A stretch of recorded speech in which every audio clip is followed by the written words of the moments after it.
Alô, fera, professor Eduardo Alves, estamos de volta. Hoje falaremos da segunda fase no modernismo. Segunda fase, modernismo, fase de 1930, início lá em 1930, né?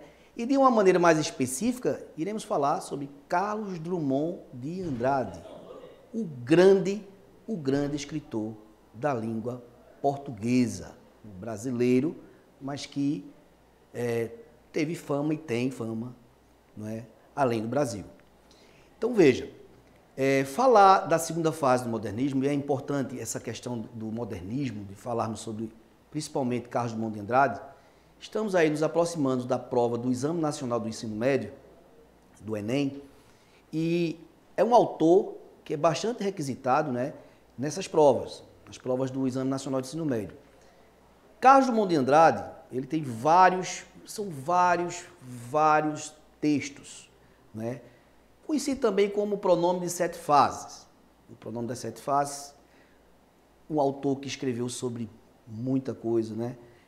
O que acontece é o seguinte, é importante que você conheça a história de vida, porque não é no Exame Nacional do Ensino Médio. O que acontece é o seguinte, muitas vezes ele joga um texto, né? Joga um texto do Drummond, e aí ele pode cobrar figura de linguagem, ele pode cobrar a questão até mesmo da interpretação do sentido lá pretendido pelo autor. Então é muito importante que você conheça, que você leia a respeito da história de vida de Carlos Drummond de Andrade.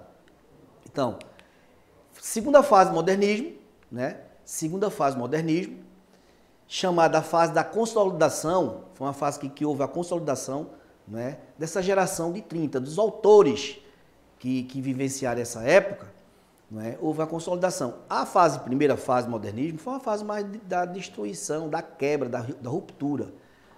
Aí nesse período não, já existia o quê? Já estavam consolidados tanto na parte da poesia quanto na prosa. Professor, qual a diferença aí quando a gente fala poesia e prosa? Prosa, quando fala prosa, eu nunca consigo entender o que danado é isso. Prosa são todos os textos a partir, né, produzido a partir de parágrafos. Então, isso é um texto em prosa. Então, tanto na prosa quanto na poesia, os autores da geração de 30, eles escreveram muito, escreveram bem, tá? Retrataram muitas questões sociais. O contexto histórico da época foi bastante tumultuado, bastante agitado, especialmente no mundo, né, na Europa, em que regimes totalitários na Itália, né, o nazismo na Alemanha, isso mexeu muito e, consequentemente, a Segunda Guerra Mundial.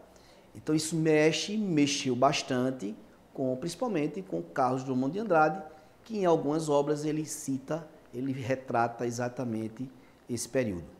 Então, foi uma geração de 1930 a 1945, certo? Finalizou ali depois do término da Segunda Guerra Mundial. Então, essa geração durou esse período aí. Diferentemente da primeira, né, que a gente falou, ela tinha um caráter mais destrutivo, não é?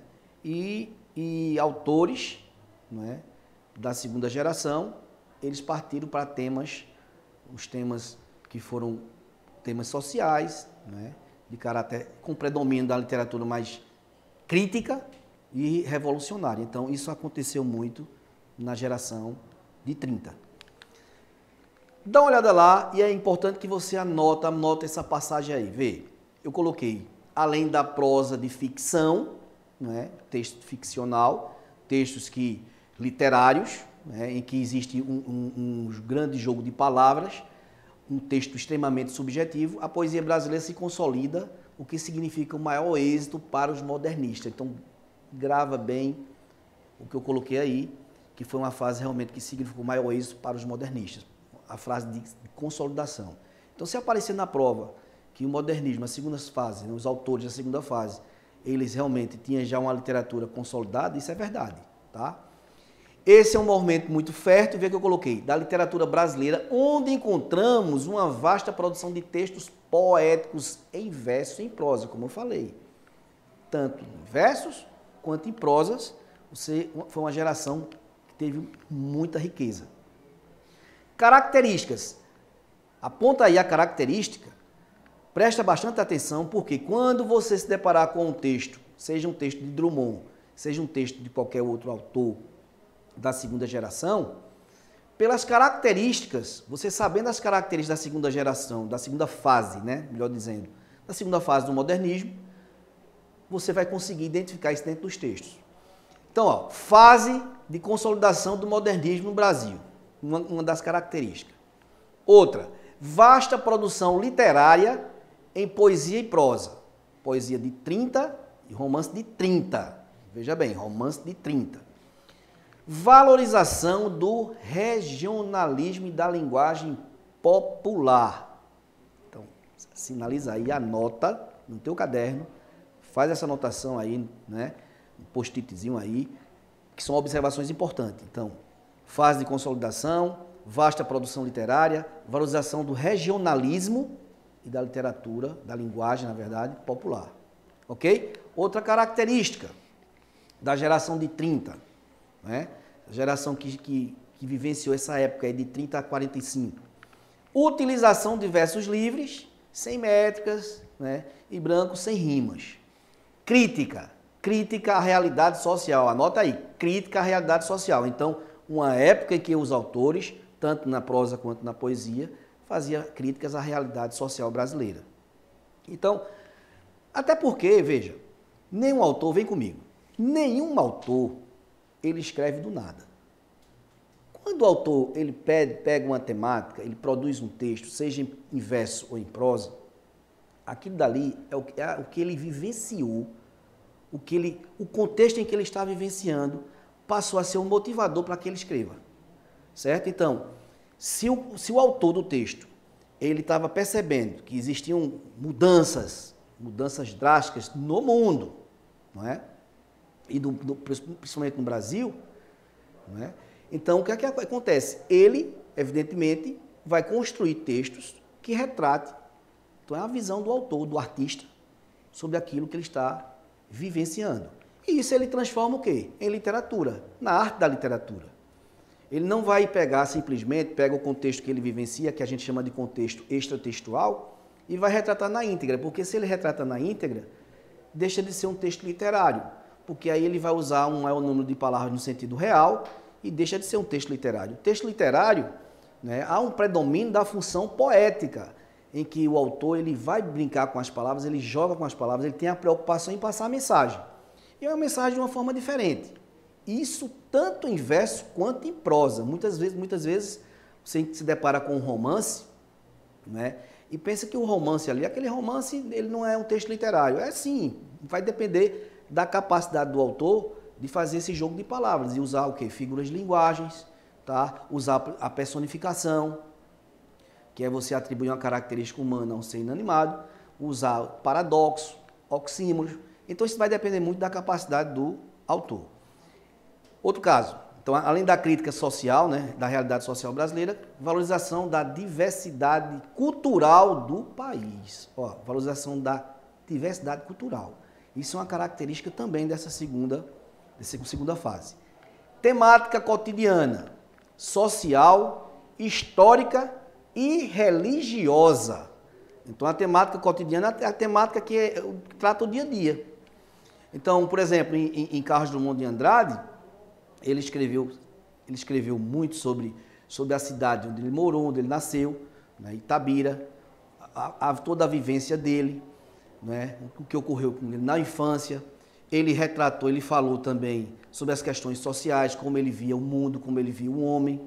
Né? No caso do Carlos Drummond de Andrade, ele sempre dizia assim, que ora ele era um menor do que o mundo, ora era maior que o mundo e ora era igual ao mundo. Então ele tinha essa visão.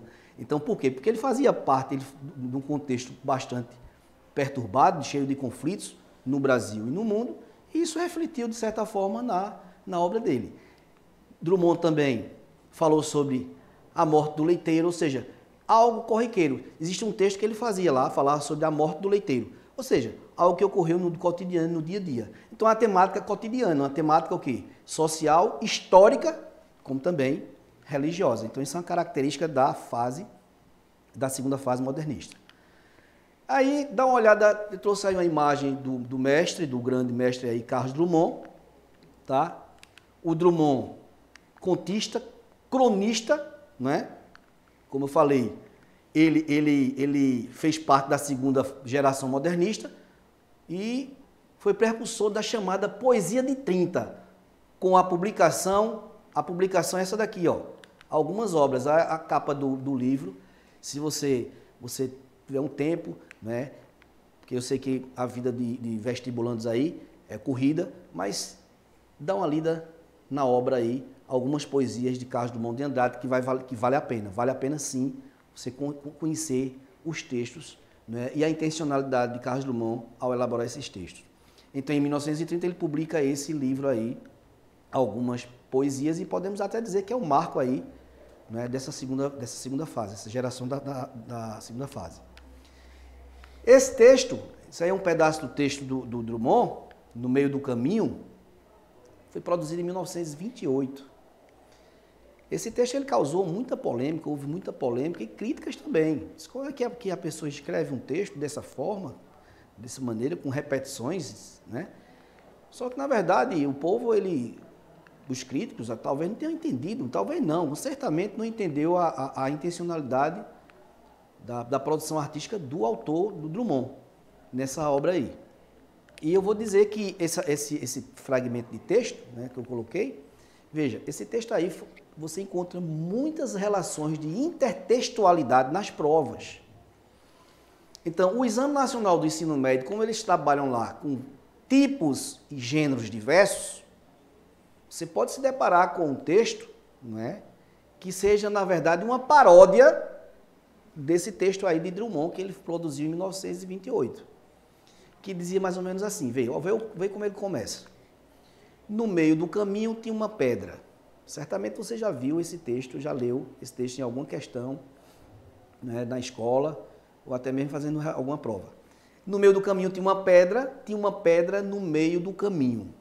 Tinha uma pedra, no meio do caminho tinha uma pedra. Aí ele diz, ó, nunca me esquecerei desse acontecimento. Na vida de minhas retinas tão fatigadas, nunca me esquecerei que no meio do caminho tinha uma pedra no meio do caminho.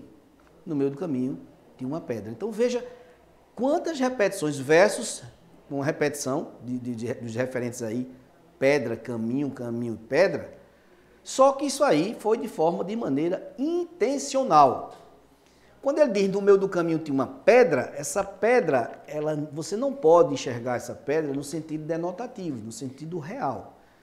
Então, se você começa a visualizar, a enxergar esse primeiro verso, a palavra pedra, o substantivo pedra, como pedra realmente no sentido real, denotativo, realmente vai ficar muito enfadonho isso aí e pouco teria valor.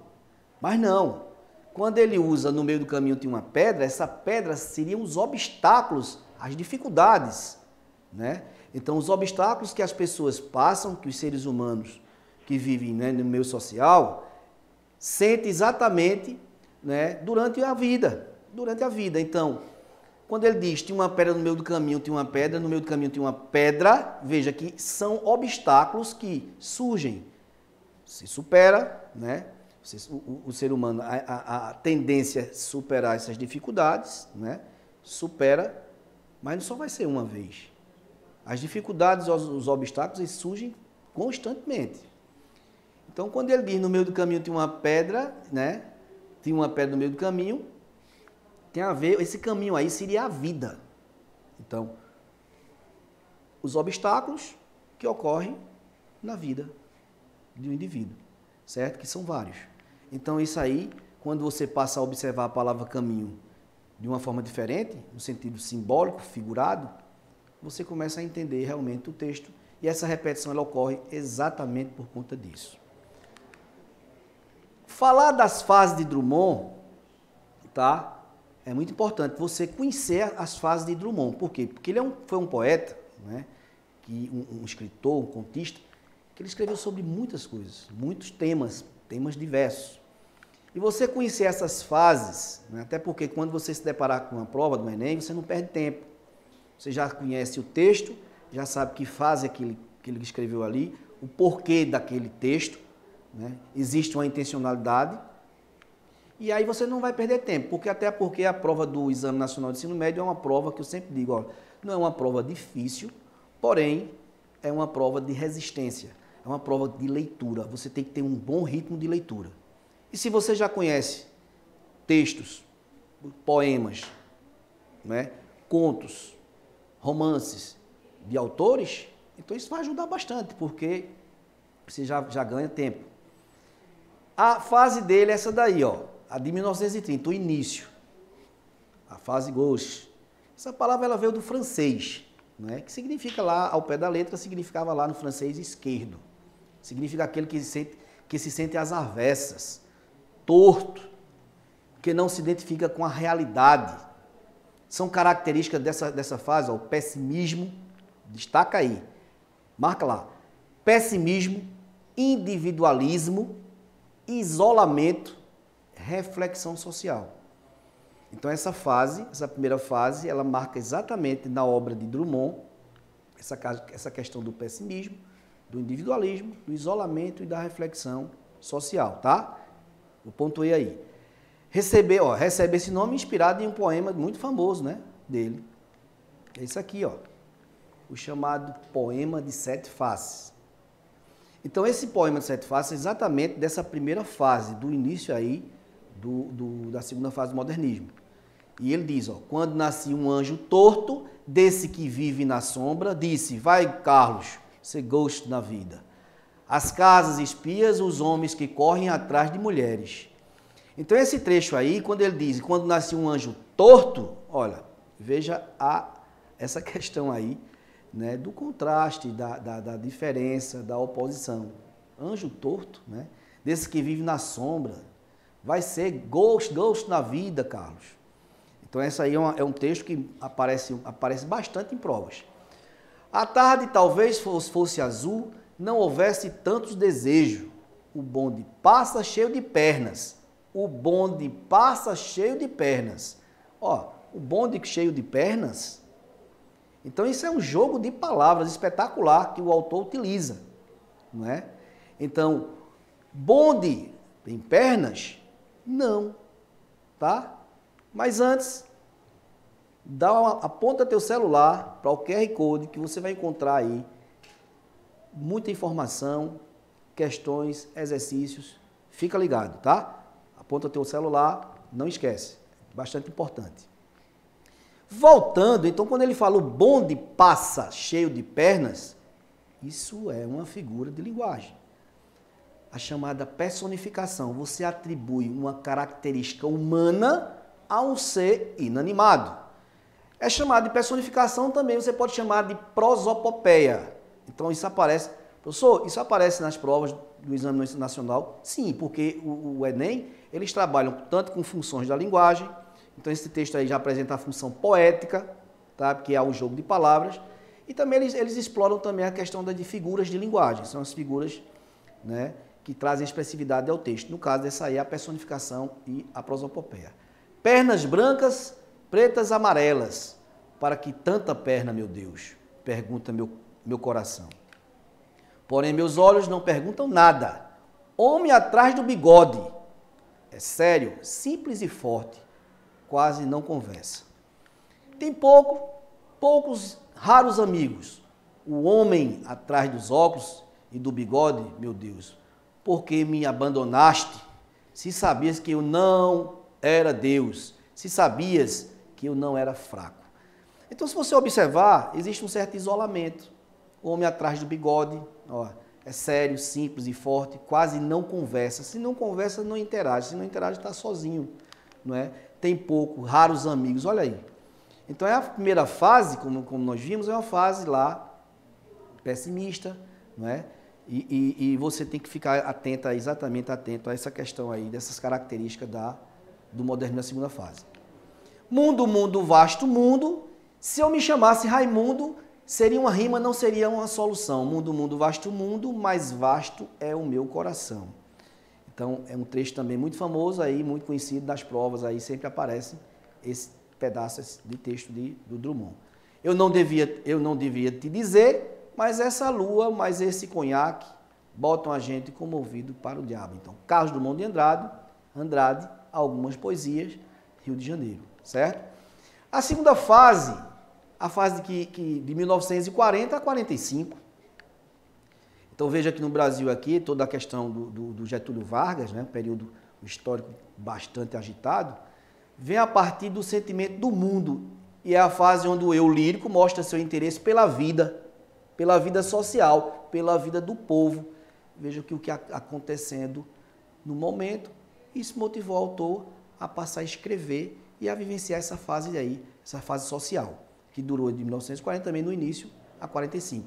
Tem consciência dos problemas do mundo e da necessidade de transformá-lo. Um exemplo dessa fase, ó, é esse texto aí, Mãos Dadas. Espetacular. Não serei o poeta de um mundo caduco, também não cantarei um mundo futuro.